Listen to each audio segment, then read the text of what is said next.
Alors déjà, premièrement, elle avait 11 ans et 10 mois, donc presque 12 ans. Ça change quand même la donne, parce que vous savez qu'en Espagne, le seuil de consentement est fixé à 12 ans, comme aux États-Unis. Donc, déjà, elle avait un âge qui était... Déjà, c'est pas une enfant, c'est une adolescente. Et deuxièmement, mon client fait beaucoup moins que son âge. Elle pensait, elle, qu'il avait 17 ans. Donc, c'est-à-dire que dans l'esprit de l'un et l'autre, ils étaient tous les deux mineurs. C'était une relation entre deux adolescents de 17 ans.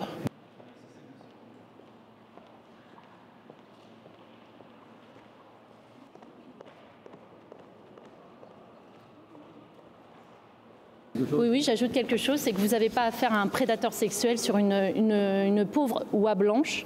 Cette adolescente est une adolescente. Interrogez-vous sur le rapport qui a été rendu par l'Organisation mondiale de la santé. L'adolescence aujourd'hui, elle se cadre entre 10 et 19 ans.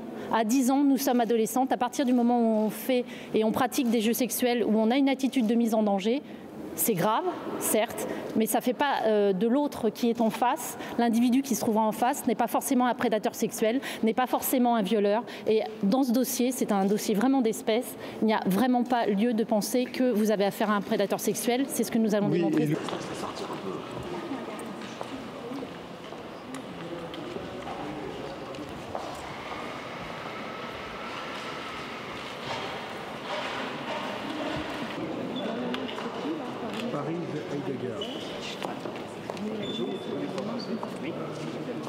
Je pense que cette petite puce de 11 ans, qui évidemment est prétendue, l'agresseur prétendait qu'il croyait qu'elle en avait 15, voire 18, est venu la chercher à l'école, a vu son carnet de notes, savait pertinemment que c'était une jeune enfant et que cette jeune enfant, honnêtement, n'est pas aujourd'hui protégée par notre société française.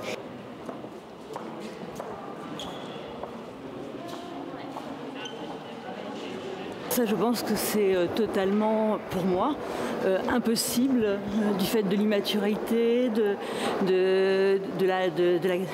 l'absence de capacité d'un enfant de pouvoir anticiper et de pouvoir aussi supporter émotionnellement une telle situation.